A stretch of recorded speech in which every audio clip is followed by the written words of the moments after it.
اور وہ پیغام یہ تھا کہ مذبح پر آگ جلتی رہے، یہ بجھنے نہ پائے. اور یہ پیغام خدا نے موسیٰ کے ذریعے کاہنوں کو دیا تھا. ٹھیک؟ کاہنوں کو پیغام کیوں دیا تھا؟ کیونکہ کاہن رسپانسبل تھے، کاہن ذمہ دار تھے. اور اگر لیڈر کی زندگی میں آگ جل رہی ہوگی نا، روحانی آگ، روح القدس کی آگ، تو کلیسیا کے اندر ضرور ہی جلے گی. ٹھیک؟ اور اگر لیڈر بد کرداری کا شکار ہے روحانی طور پر بھی اور جسمانی طور پر بھی، تو پھر کلیسیا بھی اسی ڈگر پہ جائے گی. اس لیے لیڈر کا درست ہونا بہت ضروری ہے، لیڈر کا بیدار ہونا بہت ضروری ہے. اور اگر لیڈر کنسرنڈ ہوگا، اپنی کلیسیا کے معاملے میں فکر مند ہوگا، تو اس کی فکر مندی کلیسیا کو ٹھیک کرے گی. آمین. اب پالوس جو بات یہاں پر کر رہے ہیں 20ویں آیت میں کہتے ہیں کیونکہ قیمت سے خریدے گئے ہو. بدن کا خیال کیوں رکھنا ہے؟ کیونکہ وہ قیمت سے خریدا گیا ہے. اور جو چیز قیمت سے خریدی جاتی ہے وہ گراں قدر ہوتی ہے. ٹھیک؟ اس کی قدر کی جاتی ہے. اور جو مفت مل جاتی ہے اس کی قدر نہیں ہوتی. پتہ ہے کچھ بچے ان کو جائیداد وصیت میں مل جاتی ہے اور وہ اس کو اجاڑتے ہیں اور جیسے دل کرتا ہے اس کا استعمال کرتے ہیں. لیکن کچھ بچے ایسے ہوتے ہیں جن کو وصیت میں کچھ نہیں ملتا ماں سوا خدا کے، اور وہ اپنی محنت کرتے ہیں. ابراہیم کے بارے میں بات کر رہا تھا کہ اس نے اپنی اولاد کو وصیت میں خدا دیا تھا. ہاللیلویہ. ابراہیم کے پاس بہت کچھ تھا، بہت مالدار شخص تھا، لیکن اس کے باوجود اس نے اپنی ساری دولت میں سے اپنی اولاد کو اگر کچھ دیا تو وہ خدا تھا. ٹھیک؟ اور پھر آئزک کے بارے میں جب ہم پڑھتے ہیں پیدائش کی کتاب میں، تو آئزک کے بارے میں لکھا ہے، اسحاق کے بارے میں، کہ اس نے اسی سال محنت کی اور 100 گنا پھل پایا. ٹھیک؟ اسحاق ایک مالدار باپ کا بچہ تھا، اس کے باوجود اس نے اپنے باپ کے مال پر یا اپنے باپ کی دولت پر نہیں بیٹھا رہا.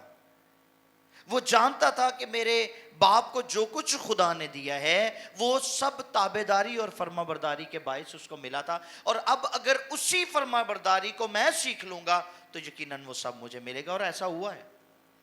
ٹھیک؟ تو ایسا ہوتا ہے جب ہم کسی چیز کو قیمت دے کر لیتے ہیں، قربانی دے کر لیتے ہیں، تو پھر وہ ہمارے لیے گراں قدر ہو جاتی ہے. اسی لیے پالوس رومیو 12:1 میں کہتے ہیں پس بھائیوں میں خدا کی رحمتیں یاد دلا کر تم سے التماس کرتا ہوں اپنے بدن ایسی قربانی ہونے کے لیے نظر کرو جو زندہ اور پاک اور خدا کو پسندیدہ ہو، بس یہی تمہاری معقول عبادت ہے. ٹھیک؟ اب اس بدن کو اگر ہم قربانی کے طور پر خدا کے حضور میں رکھیں گے تو یہ گراں قدر ہو جائے گا. اب اس کی تو پہلے سے بھی قیمت چکائی گئی ہے. اگر پہلے سے قیمت دی گئی ہے تو پھر یہ بدن گراں قدر ہے. اب یہ جو بدن گراں قدر ہے، ہم اس بدن کو خدا کے جلال کی بجائے اپنے جلال کے لیے استعمال کرتے ہیں، یا شاید ابلیس کے جلال کے لیے استعمال کرتے ہیں، یا شاید اوروں کے جلال کے لیے استعمال کرتے ہیں. ٹھیک؟ پالوس کلیسیا کو کوہ کلوری کی طرف لے کر جاتا ہے اور اس کا منظر دکھا کر یہ بات کہتا ہے کہ تم قیمت سے خریدے گئے. ٹھیک ہے؟ اور اس قیمت کے اندر مخلصی کا تصور پایا جاتا ہے. اس قیمت کی عظمت کا اظہار موجود ہے. اور قیمت کی عظمت کا اظہار کیا تھا؟ کہ باپ نے اپنا بیٹا دے دیا اور بیٹے نے اپنی جان دے دی، بیٹے نے اپنا آپ دے دیا. اور میں اکثر یہ بات کہتا ہوں کہ باپ کی محبت یہ ہے، خدا نے دنیا سے ایسی محبت رکھی کہ اس نے اپنا بیٹا دے دیا. یہ باپ کی محبت ہے جسے غاپے بولتے ہیں. اور بیٹے کی محبت یہ ہے کہ بیٹے نے گنہگاروں کے لیے اپنی جان دے دی, جسے فلا بولتے ہیں. ٹھیک, یہ ہے قیمت کی عظمت کا اظہار. اس نے اپنی خوشی دی ہے, اپنا جلال دیا ہے, اپنا جسم دیا ہے, اپنی روح دی ہے, اپنی زندگی دی ہے. اور بدلے میں ہم خدا کو کیا دیتے ہیں؟ ہم شاید پھر بدلے میں سوال ریز کرتے ہیں کہ خداوند ہم تیری پرستش کرتے ہیں, تیرے گھر میں آتے ہیں, تیری عبادت کرتے ہیں, ہمیں کیا ملے گا؟ ہے نا؟ جیسے بہت سارے لوگ پادریوں کو سوال کر لیتے ہیں کہ پادری صاحب جی تاڑے گرجے آواں کریں گے کی ملے گا؟ ہے نا؟ تو ہم ہمیشہ یہی تقاضا کرتے ہیں کہ ہمیں کیا ملے گا. تو جس نے سب کچھ دے دیا ہے اس کا دل دیکھے کتنا بڑا ہے نا؟ اب اگر ہم قیمت کا اندازہ لگانا چاہیں تو میرا خیال ہے کہ یسوع مسیح کا وہ پسینہ جو باغ گیتسمنی میں بہہ رہا تھا, اس کی گرفتاری, اس کی لعن طعن, اس کی صلیب, اس کے ہاتھ اور پاؤں میں کیل اور پسلی کے چھیدے جانے پر غور کریں تو آپ کو قیمت کا اندازہ ہو جائے گا. یہ چھوٹی قیمت نہیں ہے. ٹھیک, یہ بہت بڑی قیمت ہے جو اس نے چکائی ہے. اور اپنے جسم کو چھدوا کر اس نے ہمارے جسم کو بچایا ہے. ہاللیلویا. اپنا خون بہا کر, اپنی جان کو دکھ دے کر اس نے ہماری جان بچائی ہے. اپنی روح کے بدلے اس نے ہماری روح کو بچا لیا ہے. تو یہ کتنی بڑی قربانی. ٹھیک, سادہ لفظوں میں آپ کہہ سکتے ہیں کہ ہمارا جسم, ہماری جان, ہماری روح یسوع کے جسم, جان اور روح سے خریدے گئے ہیں. اس لیے پالوس نے یہ اتنی بڑی بات ریز کی ہے کہ تم قیمت سے خریدے گئے ہو, قیمت سے خریدے گئے ہو. اور یہی ہماری زندگی کی سب سے بڑی حقیقت ہے اگر ہم کبھی اس پر غور کریں تو. پھر پالوس کہتے ہیں تم اپنے نہیں, قیمت سے خریدے گئے ہو اس لیے اپنے نہیں. اگر اپنے نہیں تو پھر کس کے ہیں؟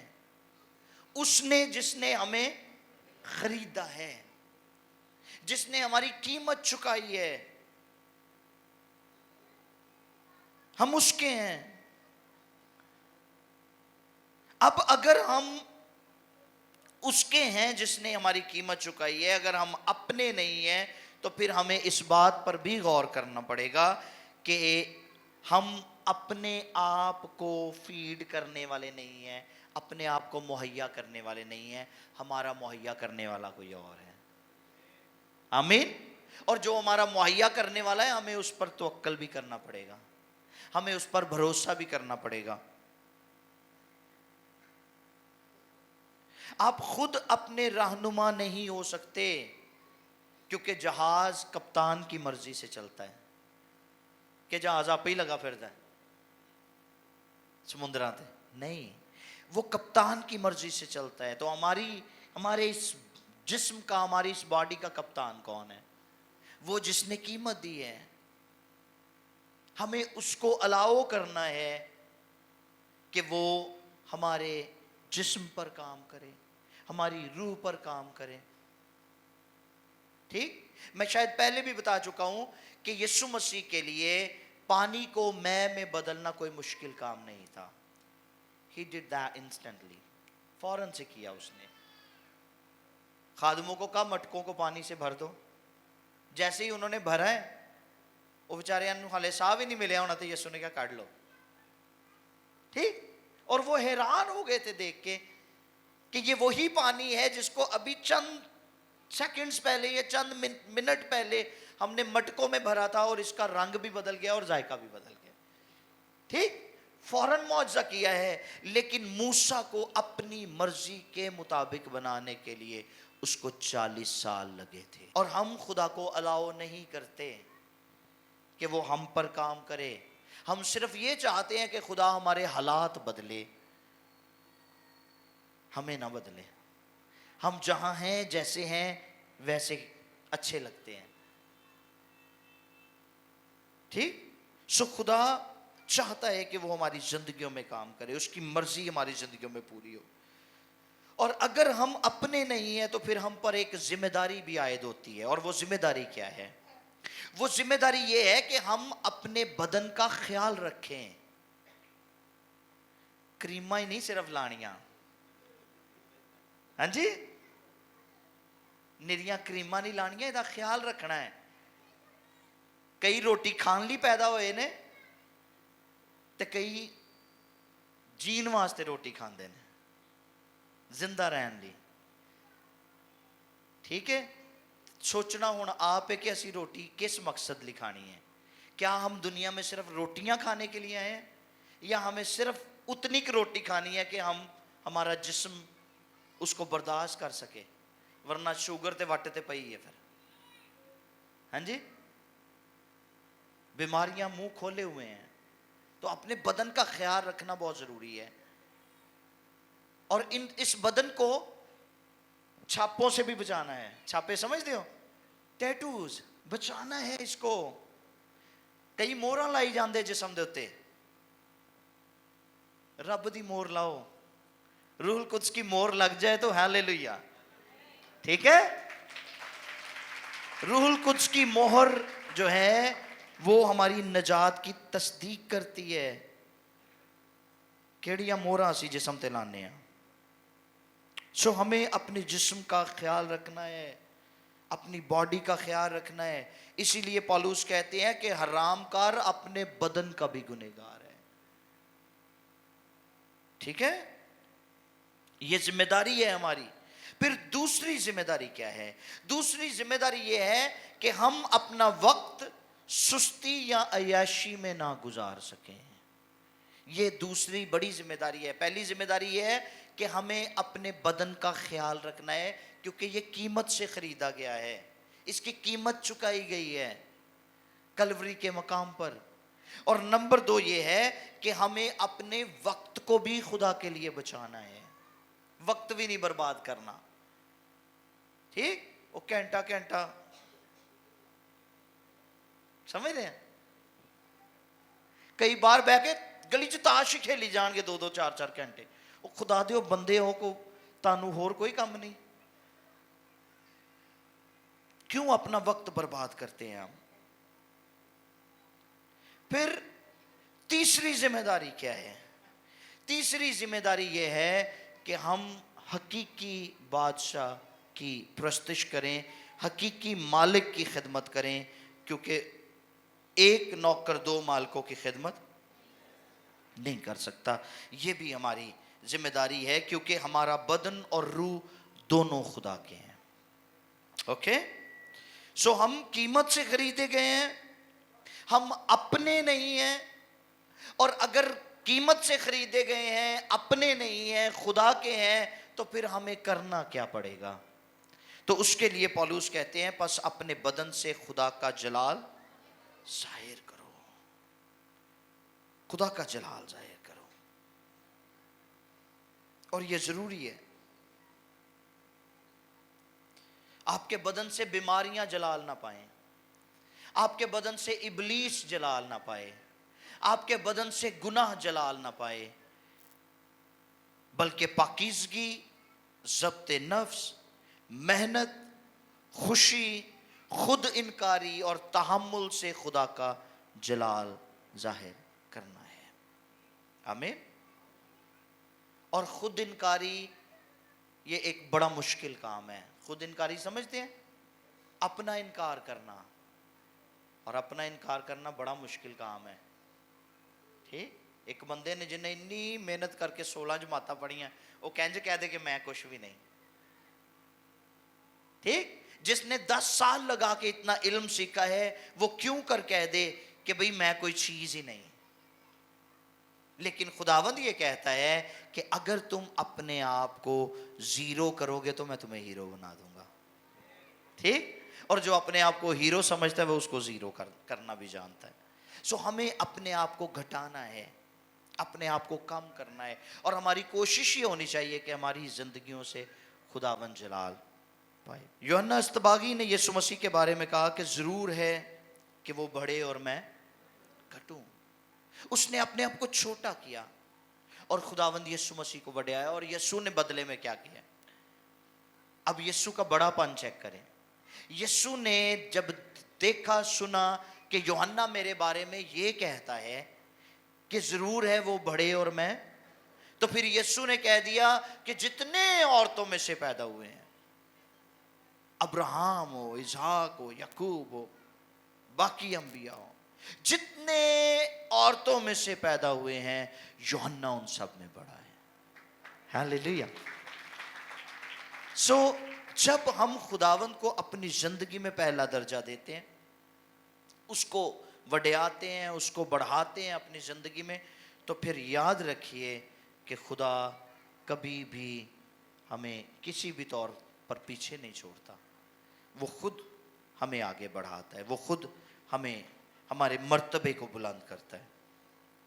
سو ہمیں اپنے بدنوں سے خدا کے جلال کو ظاہر کرنا. اب ایک اور بات وہ یہ ہے کہ موت تک اپنے بدن میں صبر سے دکھوں کو بھی برداشت کرنا ہے، اور ان دکھوں کو برداشت کر کے بھی ہم خدا کے جلال کو ظاہر کرتے ہیں. ٹھیک، کئی تنگ آ جاندے ہیں، اکتا جاتے ہیں ہم بہت جلد، خدا پر بڑبڑانا شروع کر دیتے ہیں. تو ہمیں ایسا نہیں کرنا، بلکہ اس بات کو بھی سیکھنے کی ضرورت ہے. یسوع مسیح کے پاس ایک شخص کو لے کر آئے اور وہ جنم کاندھا تھا. تو شاگردوں نے کہا گناہ کس کا ہے، اس کا یا اس کے ماں باپ کا؟ تو یسوع نے واضح طور پر کہا کہ نہ اس کا نہ اس کے ماں باپ کا، بلکہ یہ اس لیے ہوا کہ خدا کا جلال ظاہر ہو. تو کبھی کبھی آپ کی زندگی میں جب کوئی مشکل آتی ہے تو اس کو ذہن میں رکھ لیا کریں کہ وہ خدا کے جلال کے لیے ہوتی ہے. اور آپ جب خدا پر ٹرسٹ کرتے ہیں تو پھر خدا کا جلال ظاہر ہوتا ہے اور خدا آپ کو اس میں سے باہر نکال لیتا ہے. آمین. پالوس کہتے ہیں ہماری دم بھر کی ہلکی سی مصیبت ہمارے لیے عزت بھاری اور ابدی جلال پیدا کرتی جاتی ہے. وہ مصیبت ایک لمحے کی بھی ہو سکتی ہے، ایک گھنٹے کی بھی ہو سکتی ہے، ایک ہفتے کی بھی، ایک مہینے کی بھی، ایک سال کی بھی، شاید 10 سال کی بھی ہو سکتی ہے، لیکن اس کے بعد ملنے والا جلال ابدی ہوتا ہے. ٹھیک. سو ہمیں خدا پر ٹرسٹ کرنے کی ضرورت ہے. پھر فرما برداری کے ذریعے سے ہمیں خدا کے جلال کو ظاہر کرنا ہے، خدا کی فرما برداری کر کے. اور پھر آخری پوائنٹ ہے کہ اپنے چال چلن کو درست رکھنے کے ذریعے سے بھی ہمیں خدا کے جلال کو ظاہر کرنا ہے. ہمارا چال چلن بھی درست رہنا چاہیے، تو پھر خدا جلال پاتا ہے. ٹھیک ہے. سو 3 باتیں ذہن میں رکھیں آج کے لیے. نمبر 1، ہم قیمت سے خریدے گئے ہیں. سب بولیں گے ہم قیمت سے خریدے گئے ہیں. نمبر 2، اگر قیمت سے خریدے گئے ہیں تو پھر ہم اپنے نہیں ہیں. کبھی کبھی اپنے آپ سے بات کیا کریں. ٹھیک ہے. اپنے بدن سے، اپنی روح سے، اپنی جان سے کلام کیا کریں اور کہا کریں تم اپنے نہیں ہو، تم خدا کے ہو. میرا بدن خدا کا ہے، میری روح خدا کی ہے، میری جان خدا کی ہے. ٹھیک. یہ کہا کریں، اپنے جسم کو ریئلائز کروایا کریں تاکہ اس کی خواہشیں آپ پر غالب نہ آ سکیں. اور پھر تیسری بات کون سی ہے؟ ہمارے بدنوں سے کون جلال پائے؟ خدا جلال پائے. ہمارے بدنوں سے خدا جلال پائے، یہ بہت ضروری ہے. سو ہم اپنی زندگی سے ثابت کریں کہ مخلصی یافتہ یعنی نجات یافتہ لوگوں کی زندگی دوسرے لوگوں کی نسبت مختلف ہوتی ہے. ہم دوسرے لوگوں سے مختلف ہیں، ہم دوسرے لوگوں سے انوکھے ہیں، علیحدہ ہیں. ہم دوسرے لوگوں کے ساتھ مکس اپ نہیں ہو سکتے. کیوں؟ اس لیے کہ ہم قیمت سے خریدے گئے ہیں. نمبر 2، ہم اپنے نہیں، ہماری مرضی تو چلتی نہیں ہے. ہم نے اپنی مرضی کو ختم کر کے خداوند کی مرضی کو اپنی مرضی میں شامل کر دیا ہے. ٹھیک. اور پھر ہم ہر ایک بات میں اپنے بدن سے، اپنی گفتگو سے، اپنی سوچوں سے، اپنے خیالات سے، اپنے دل سے، اپنے جسم کے تمام اعضاء سے خدا کو جلال دیتے ہیں. اور یہ کرنا ہے.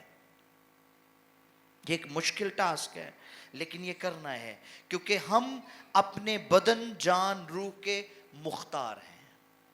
اور مختار پتہ کیا ہوتا ہے؟ کوئی بتائے گا مجھے؟ پا مختار دی نہیں گل کر رہا میں. اختیار خدا رکھتا ہے. ہم مختار ہیں. ہمیں یہ بدن دیا گیا ہے کہ ہم اس کا خیال رکھیں، بالکل اسی طرح سے جیسے بطور پیرنٹس ہمیں بچے دیے ہیں خدا نے کہ ان کا خیال رکھو. ٹھیک؟ ایک شوہر کو بیوی ملی ہے کہ اس کا خیال رکھو. میں نے پہلے بھی بتایا تھا شاید کہ آدم کو باغ عدن میں 2 ذمہ داریاں خدا نے دی تھی. نمبر 1 باغ کی باغبانی اور نمبر 2 اس کی بیوی کی نگرانی. تو باغ کی باغبانی تو بڑی زبردست فرسٹ کلاس ہوئی، لیکن بیوی کا خیال نہیں رکھا گیا تو اس نے اس کو بھی عدن سے نکلوا دیا. ٹھیک ہے؟ تو جب ہم مختار ہوتے ہیں تو مختار ہمیں خدا اس وقت بناتا ہے، اس کو اسٹوورڈشپ بولتے ہیں. مختار نامہ ہمیں اس وقت ملتا ہے جب خدا ہم پر بھروسہ کرتا ہے، اور جس پر خدا بھروسہ کرتا ہے اس کو خدا مختار ٹھہراتا ہے. ٹھیک؟ تے جنہاں نوں حالے تک بیوی نہیں ملی او خدا تے بھروسہ کرنا شروع کر دو، تانوں خدا مختار بنائے گا. آمین.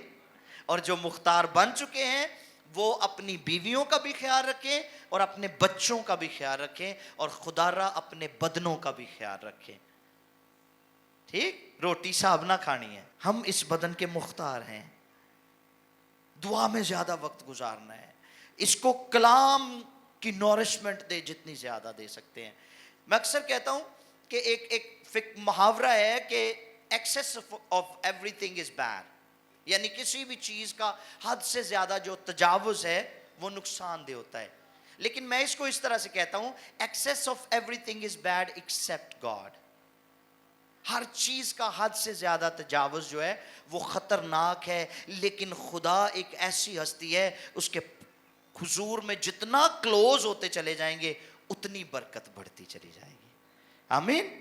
اس لیے ہمیں اپنے بدن کو روحانی، معاشرتی، معاشی اور سیاسی کرپشن سے بچانا ہے تاکہ اس کے وسیلہ سے خدا کا جلال ظاہر ہوتا رہے. آمین.